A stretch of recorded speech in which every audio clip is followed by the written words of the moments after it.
मेरो प्यारो सम्पूर्ण दाजुभाइ दिदीबहिनीहरूमा जय मसीह नमस्कार।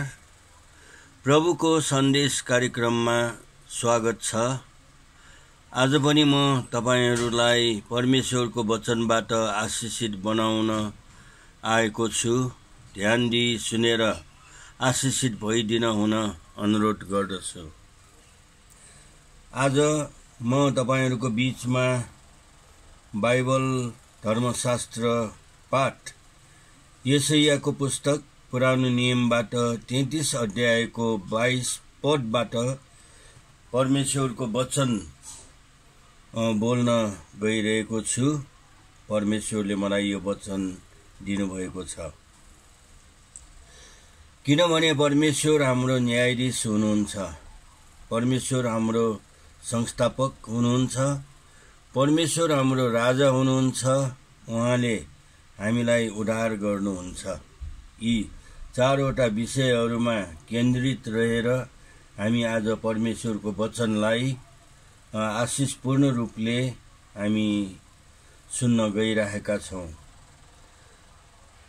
पृष्ठभूमिमा हामीले यो 33 अध्यायको 22 पदमा हेर्यो भने यशाया अगमवक्ताले इजरायल राष्ट्रलाई परमेश्वरमा फर्कन, उहाँमाथि भरोसा गर्न र विदेशी शक्तिहरूमाथि होइन परमेश्वरमा मात्र आश्रय लिनुपर्ने कुरामा जोड दिएका छन्।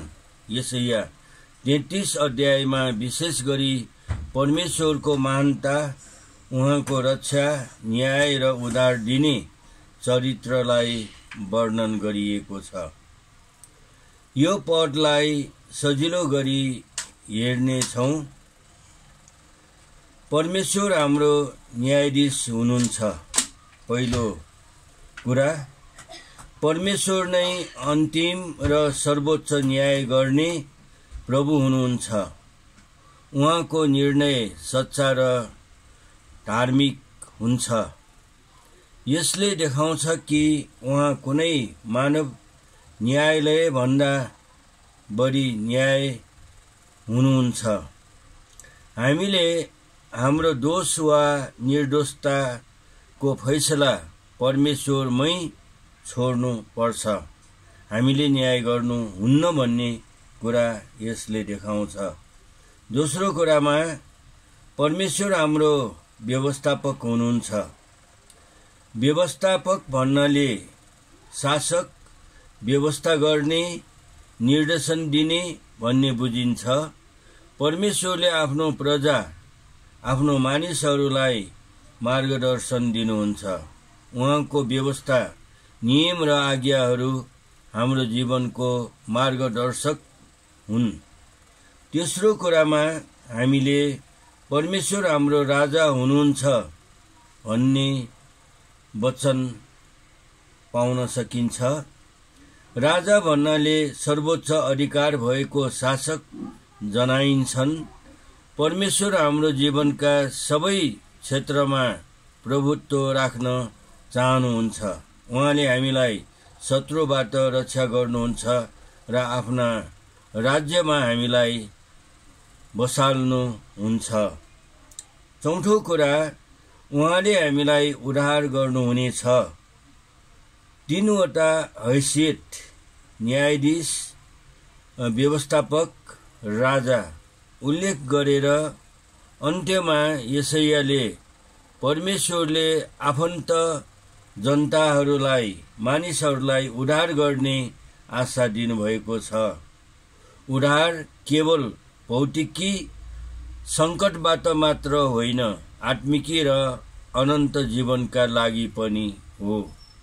यो पदको मुख्य सन्देश चाहिँ हामीले चारवटा कुराहरूमा निहित छ। विशेष गरिकन हामीले माथि पनि हेरिसकेका छौँ। फेरि हामी हेरौँ। जीवनमा अन्याय वा अन्योल हुँदा परमेश्वरमा भरोसा राख्नु। दोस्रो कुरा, आफ्नो निर्णयहरूमा परमेश्वरको मार्ग दर्शन खोज्नु। तेस्रो कुरा, परमेश्वरलाई जीवनको राजा शासकको रूपमा स्वीकार गर्नु, अनि चौथो कुरा उद्धारको आशा र भरोसा केवल उहाँमा राख्नु भन्ने आजको मुख्य सन्देश रहेको छ। परमेश्वरले तपाईँ, म अनि हामी सबैलाई यो वचनमा आशिष दिनुभएको होस्। धन्यवाद।